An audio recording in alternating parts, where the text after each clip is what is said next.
explicações. O que eu posso chamar dessas explicações? O que está acontecendo nesse momento? O que vocês acham que está acontecendo? Essa está traduzindo. Perfeita colocação do sentido que todo mundo entende. Então vocês entendem comigo que aí está acontecendo a primeira tradução bíblica? É a Bíblia daquele momento, é essa daí.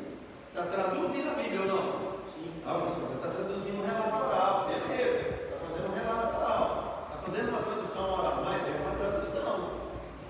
E agora eu queria falar com vocês, dentro da Bíblia essa é a primeira tradução. Mas qual é a primeira de todas as traduções?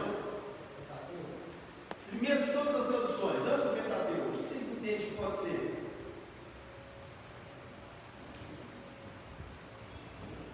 Vocês concordam comigo que Deus teve que se traduzir para o homem? Ele teve que se traduzir? Quando Adão é gerado, quando Eva é gerada, eles tinham concepção de quem é a pessoa de Deus? Quem deu essa condição para Adão e para Eva? Então pensem comigo vocês agora. Prestem bastante atenção todos vocês. Se Deus não se desse a revelar, se Deus não se traduzisse para o homem, havia como o homem conhecer a pessoa de Deus?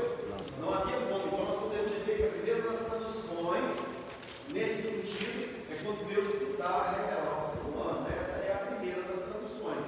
Deus dota a pessoa de Adão com a condição de conhecê-lo, de entendê-lo, de interpretá-lo. E a partir disso, começa a vir, Deus passeava na viração do dia, começa a ter o relacionamento. Esse relacionamento é quebrado ao ponto de que Adão se esconde e Deus pergunta: onde você está? Qual é a pergunta de Deus para Adão? Onde você está? Você acha mesmo que Deus não sabia onde Adão estava? Claro que sabia. Deus está perguntando para Adão onde é que foi parar o seu coração. Essa é a pergunta de Deus para Adão. O que seu coração foi aprontar? Trazendo para o nosso contexto aqui. Isso aí é uma linguagem que vocês anotem para a gente entender um pouco de tradução bíblica. Antropomorfismo. Antropomorfismo.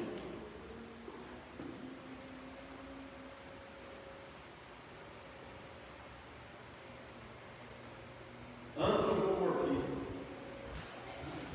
Antropomorfismo. Antropomorfismo.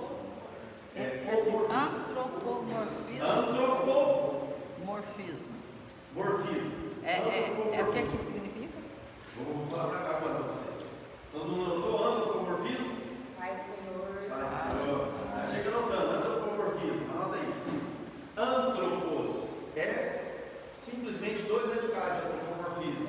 Antropos de homem, morfismo de forma. Dar forma para que o homem pudesse entender. Vou explicar, fica tranquilo.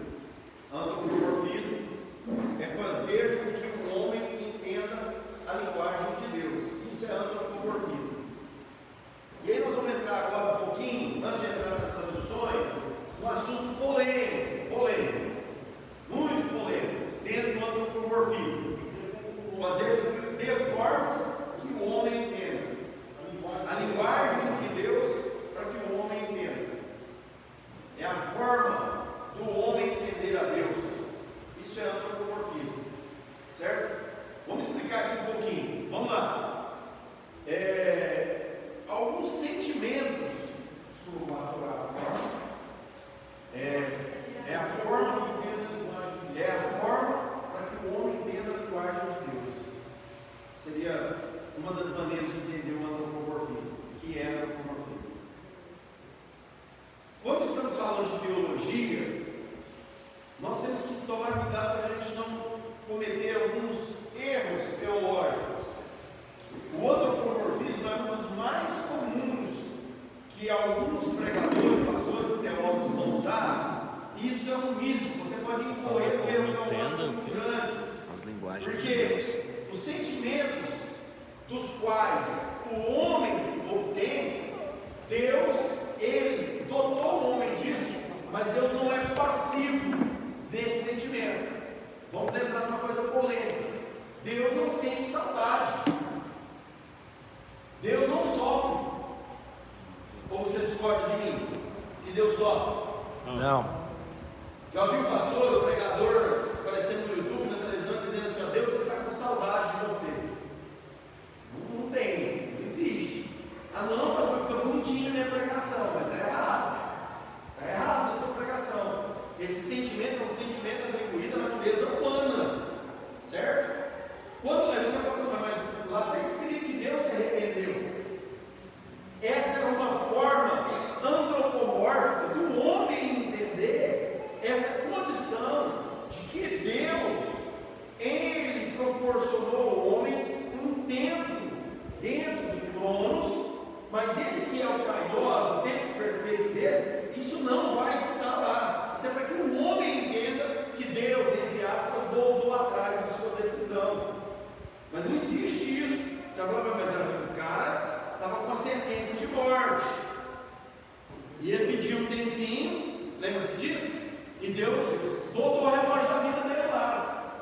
isso vai de encontro aos atributos da divindade. Quais são eles? Onisciência, onipotência e onipresença. Isso vai contra esses atributos de Deus. Entenderam aí, pessoal? Por que isso? Porque nós vamos entrar agora em traduções bíblicas. Só estou dando um apanhado geral para vocês. E em algum momento isso pode gerar uma discussão entre nós, no sentido de a gente não ficar claro essa situação do antropomorfismo. Por isso, irmão por isso, irmão Filipe, cuidado.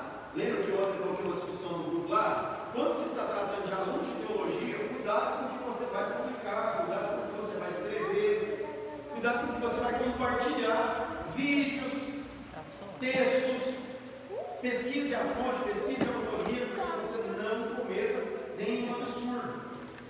Estamos certos quanto a isso aí? Tudo bem, então nós falamos das duas traduções, Deus se traduzindo para o homem, e falamos também que no momento em que há os remanescentes retornando do exílio babilônico, há também uma ilustração que dá a entender como tradução, pelo menos uma tradução oral para o povo de Deus, certo? E agora nós vamos tratar de uma outra tradução.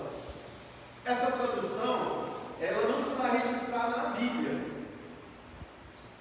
Ela não está registrada na Bíblia. Ela está registrada nos anais da história da humanidade. E é onde nós precisamos agora dar uma passeada para chegarmos nesse contexto aí, das traduções. Vamos lá. Depois do Império Babilônico, qual império que veio? Persa. O Império Persa. Beleza, depois do Império Persa, quem é que dominava o Império Grego? Alexandre o Grande. Muito bem. Alexandre o Grande, ele faz uma coisa que ele nem imaginava, mas era um dos propósitos de Deus em fazer com que a sua palavra perdurasse. Lembra quando nós tratamos aqui do Mar Morto na última aula? Lembra quando nós falamos que até o ambiente geográfico seco daquela região do deserto, ela corroborou para que conservasse os manuscritos do Mar Morto? Vocês lembram disso? A mesma coisa é essas guerras, é esses impérios que sucederam um após o outro. A própria palavra de Deus diz, inclusive usando um desses que era servo de Deus. Você lembra disso? Quem era ele? Ciro. Como que Deus se dirige? A palavra de Deus se dirige a ele? O meu servo. Deus o tempo todo usou o meu servo, se usou nesse sentido, para corroborar com o propósito de Deus no primeiro. Alexandre o Grande não foi diferente. Como assim, pastor? Não entendi. Qual é a ligação de Alexandre o Grande com as traduções da Bíblia Sagrada?